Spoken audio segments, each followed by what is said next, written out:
Hare Krishna. Welcome to all devotees. Now we start today's Bhagavatam class. Om Namo Bhagavate Vasudevaya. Om Namo Bhagavate Vasudevaya. Om Namo Bhagavate Vasudevaya.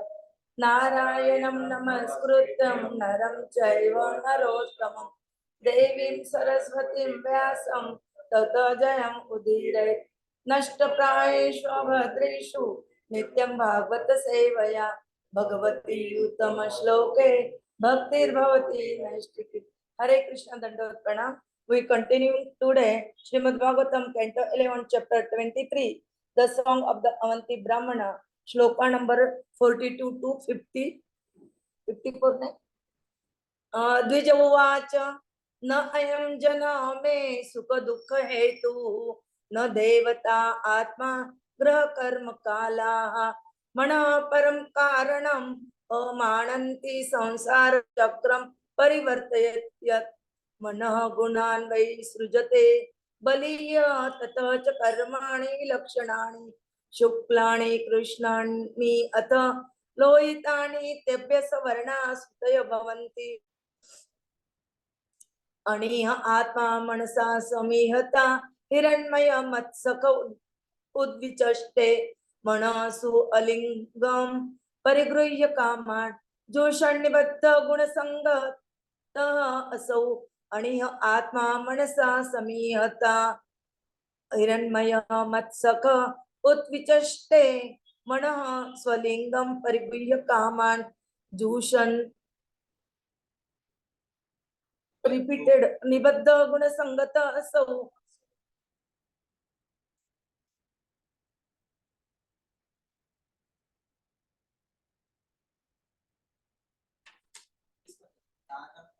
नाही आलं नाही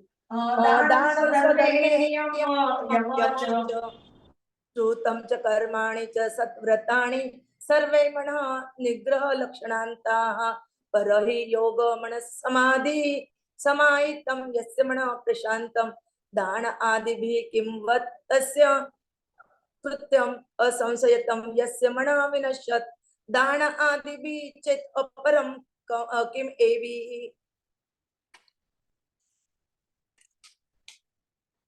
मन अवशे अन्य हि अभवन् स्वदेवाः मन च न अन्यस्य वशं समेति भीष्म हि देव ससयान् युज्यात वशे तं स हि देवदेव तं दुर्जयं शत्रुम् असय वेगम् अरुन्तुदं तत् न विजित्य केचित् कुर्वन्ति विग्रहम् अत्र मर्ते मित्राणि उदासीन रिपुन् विमूढाः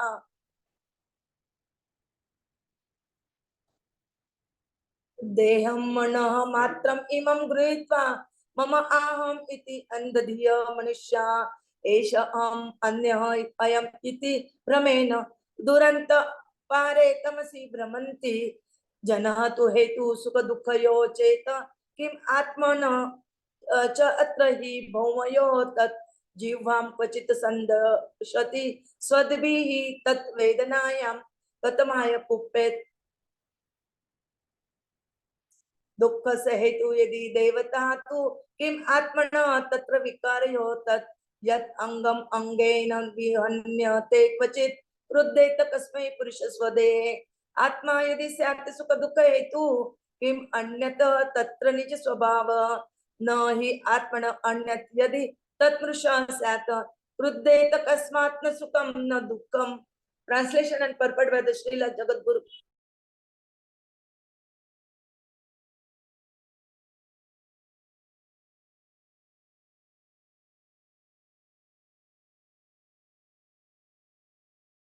Ram Hare.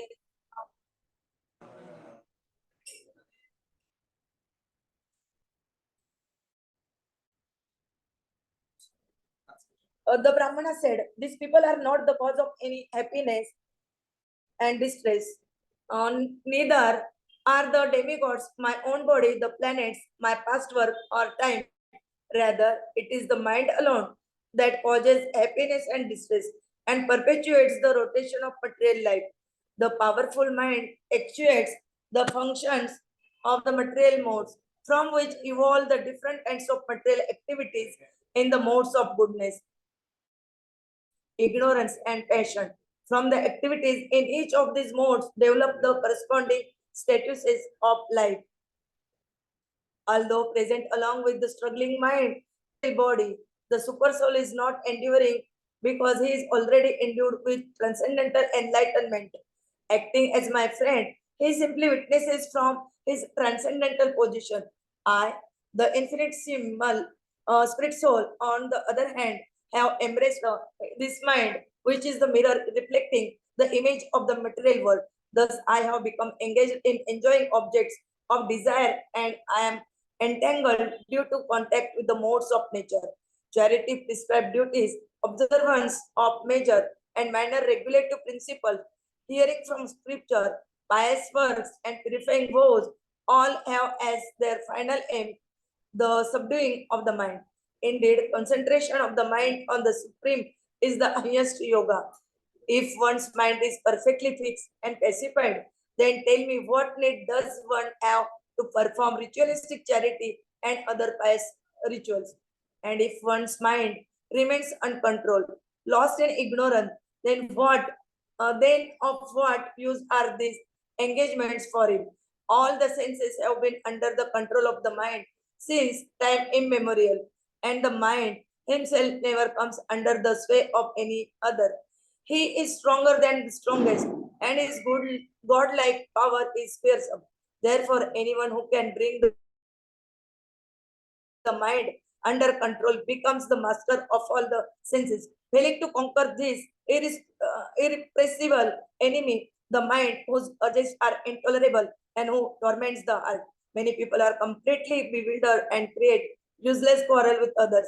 Thus, they conclude that other people are either their friends, their enemies, or parties indifferent to them. Persons who identify with this body, which is simply the product of the material mind, are blended in their intelligence, thinking in terms of I and mine because of their illusion of this is I, but that is someone else. They wander in endless darkness. If you say that these people are the cause of my happiness and distress, then where is the place of the soul in such a conception? This happiness and distress pertain not to the soul but to the interactions of material bodies. If someone bites his tongue with his own teeth, at whom can he become angry in his suffering?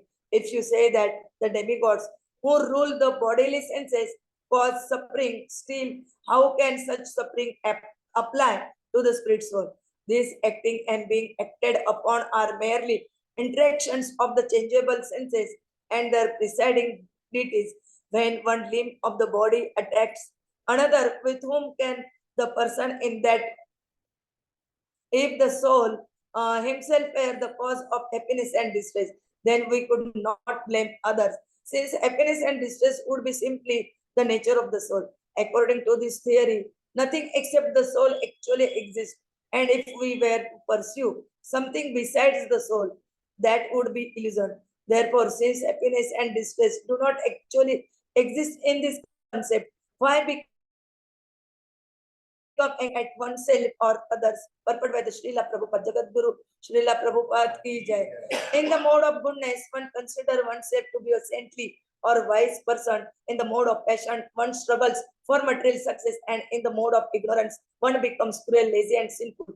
By the combination of the material modes, one identifies oneself as a demigod, a king, a rich capitalist, a wise scholar, etc. These conceptions are material designations generated from the modes of nature, and they arrange themselves according to the tendency of the powerful mind to enjoy temporary sense gratification. The word baliyas in this verse meaning very strong, indicates that the material mind become insensitive to intelligent advice. Even if we are informed that we are committing many sins and offenses in order to earn money, we may still think that money should be acquired at all costs, since without it one can neither perform religious ceremonies nor gratifying the senses with beautiful women, mansions, and vehicles. Once the money is achieved, one suffer further problem, but the stubborn mind will never heed good advice in this regard. One must therefore give up mental concoction and control the mind in Krishna consciousness, as exemplified here by the Brahmana from Avanti. Falsely identifying oneself as the material body and accepting bodily expansion, such as children and grandchildren, to be one's eternal property, one completely forgets that every living being is qualitatively one with God. There is no essential differences between one individual being and another, since all are eternal expansions of the Supreme Lord. The mind, absorbed in false ego, creates the material body, and by identification with the body, the conditioned soul is overwhelmed by false pride and ignorance as described here. Although bodily pleasure and pain are felt by the soul, one must tolerate such duality, understanding it to be a creation of one's own material mind. If one accidentally bites his own tongue or lip, he cannot become angry and pull out his own teeth. Similarly, all living beings are individual parts and parcels of God, and thus non-different from each other. All of them are meant to serve the Supreme Lord in spiritual equality. If the living beings give up their master's service and instead quarrel among themselves, they will be forced to suffer by the laws of nature. If the conditioned souls establish artificial relationship of affection based on the material body and having nothing to do with God, then time itself will destroy such relationships and they will be subjected to further suffering. But if the individual living entities understand each other to be of the same family, all having connection with the Supreme Lord, their mutual friendship will develop. Thus, one should not anger that will be to oneself and others. Although the Brahmana was receiving kind offerings of charity from some people and being harassed and beaten by others, he denied that these people were the ultimate cause of his happiness and distress. For he was fixed on the platform of self-realization beyond the material body and mind. The Brahmana is elaborately explaining the condition of self-realization, in which one understands oneself to be totally distinct from the material body and mind and the demigods who control them. By cultivating bodily happiness, we are forced to accept bodily pain. Foolish, conditioned soul endeavor to eliminate distress and enjoy happiness, but material happiness and distress are two sides of the same coin. One cannot relish bodily happiness without identifying oneself as the body. But as soon as such identification occurs, one is harassed by the innumerable pains and suffering also inevitably present within the same body.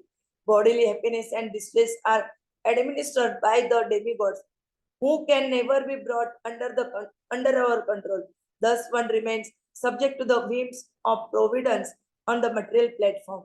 If, however, one surrenders to the personality of Godhead, Lord Krishna, the reservoir of all pleasure, one can reach the spiritual platform, whereas transcendental bliss enlivens the liberated souls without any interrupting anxiety or unhappiness. Because a dead body does not feel pleasure or pain, our happiness and distress are due to our own consciousness, which is the nature of the soul.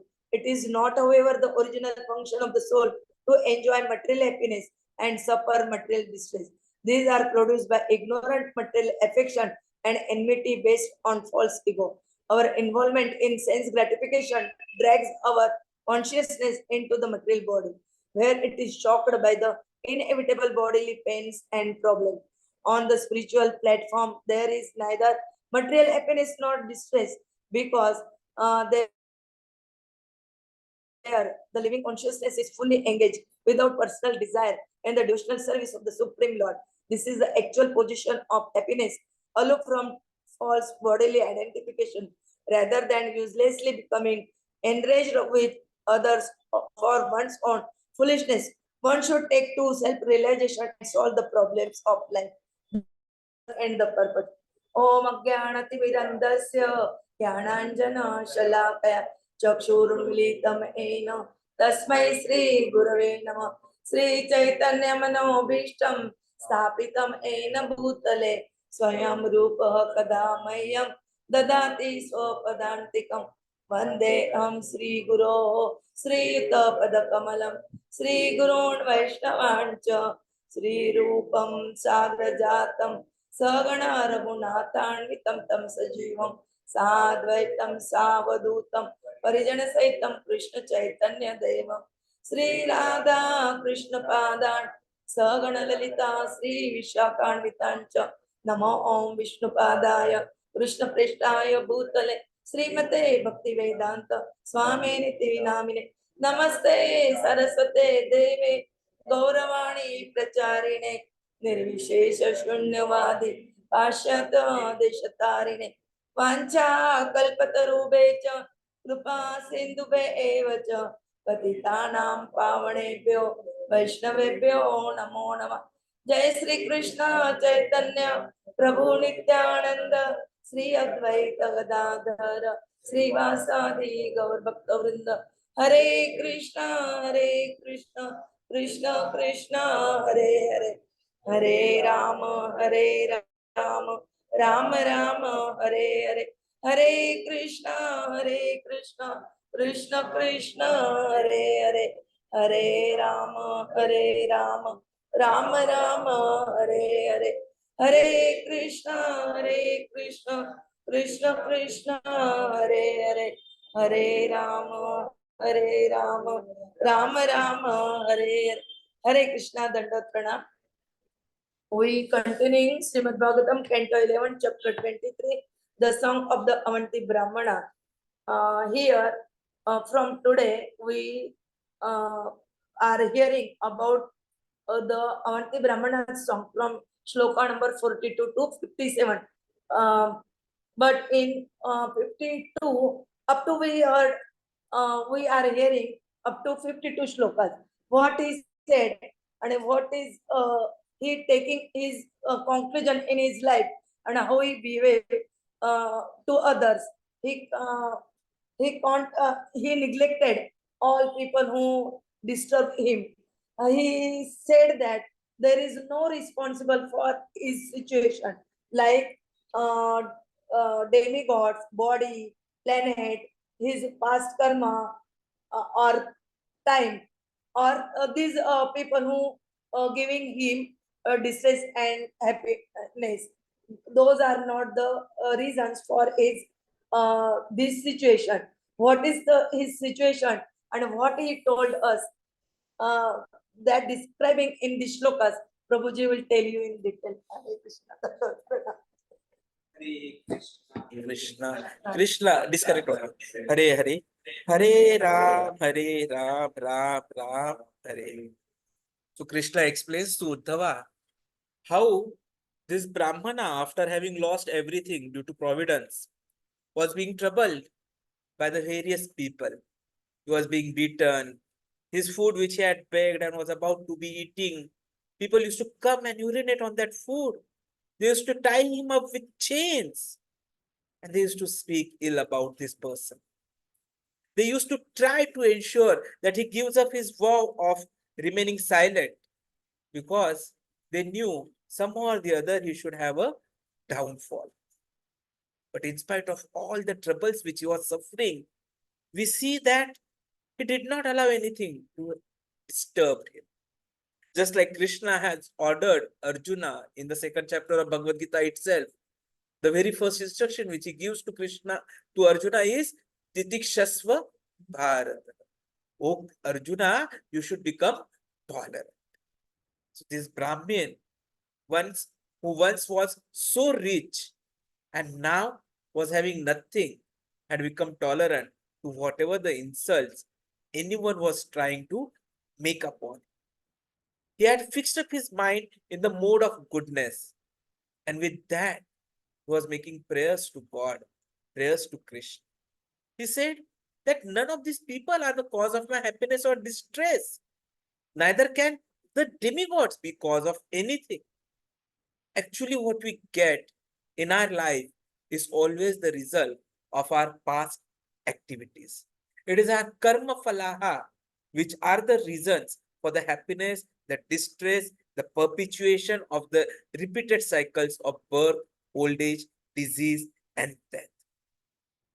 And why do we actually get into this? So the Brahmana explains. He prays to Krishna. Krishna, it is my mind which is so powerful that though it would have got me in your service, it gets completely actuated into the functions of the material modes. And as a result of this, it is the trigunas which come up. So at times I am in Satogun, at times I am in Rajogun, and at times I end up in the Tamogun. And whatever are the activities because of these modes, the different statuses of life are getting developed. This mind actually is struggling within the body. And the super soul, which is there to help me as a soul, I have completely neglected upon. Ideally, I should have gone for transcendental enlightenment. I should have asked the super soul who is acting as my friend, please help me. But because I have not said anything, he's only witnessing from his transcendental position. What am I, an infinite seminal soul, doing? And what am I doing? I'm only embracing my mind. And what is this mind? This mind is reflecting the image of the material world. So I have become completely engrossed in engaging in different objects of desire.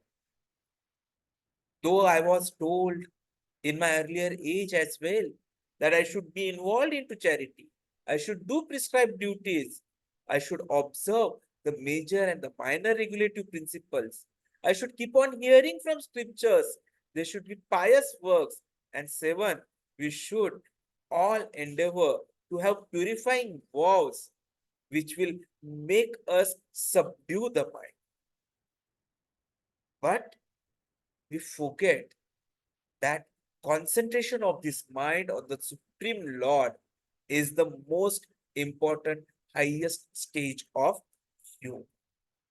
We forget that what we are supposed to be doing is get involved into yoga. Yoga is yujyate, that is bringing about a connection between me and Krishna. But because the mind is not fixed and pacified, we end up being involved into all kinds of activities. If we were able to have a mind which was fixed, which was pacified, ideally there would not have been need for any kind of charity or any kind of ritualistic activities.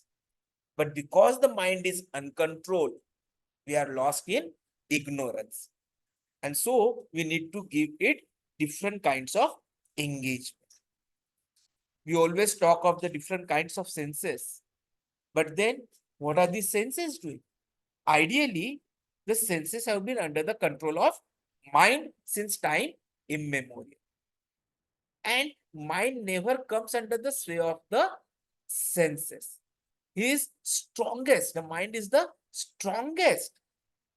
At times the scriptures say, in fact, in one of these verses also we hear the Avantika Brahmana describing mind to be as strong as having godlike powers. So, if you are able to bring mind under control, you can ideally become the master of the senses. And that is what bhakti is. Rishikena Rishikesha Sevanam Bhakti. So we have to use our senses to serve the master of the senses. So how can we serve the senses? How can we use the senses? We can use the senses only when the mind has been able to conquer it. If you don't control the mind, then it acts as an enemy. Because the urge of the minds are intolerable. And it so much torments the heart that we completely become bewildered and we start actually quarreling with others. So when Prabhupada ji was asked, what is the cause of the quarrels? Why there are so many wars? So Prabhupada ji used to explain that it is because the mind is not in control, so people are bewildered. So whether someone is a friend or enemy or which party he belongs to actually depends upon the status of the mind. Those who try to identify themselves with the body, they simply are doing what? They are looking at the product of the material mind. They are not using their intelligence because they are always thinking in terms of I, mine, and this I, or this of somebody else. This results in our movement into different kinds of darknesses. And the scriptures say that we end up in Andatamaha Loke. If you are not able to control mind, then you go into the darkest of the different planetary systems. And we are also involved into something called as Atmaha. We are becoming the killer of the soul. So anyone who says that he is having happiness or distress because of someone, my boss is good, so I am happy, or my boss is troubling me, I am not getting increment, so I am in distress, that is wrong.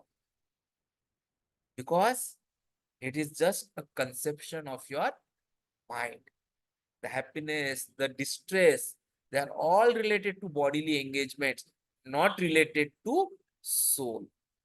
And ideally, what we are soul. Just look, you may have had examples wherein at times we bite our own tongue with our teeth. So do we blame others for it? We know that it is our own mistake. So similarly, happiness, distress is not because of others. It is because of our mistakes. It is neither because of any demigods who rule the different systems. If it was because of soul, then they could not have blamed others. So let us accept it that soul exists perpetually, and whatever we think about this happiness, distress is actually an illusion. It does not actually exist. So we should not get angry with oneself or even others. We should simply engage in servicing Krishna and being happy forever. Hare Krishna.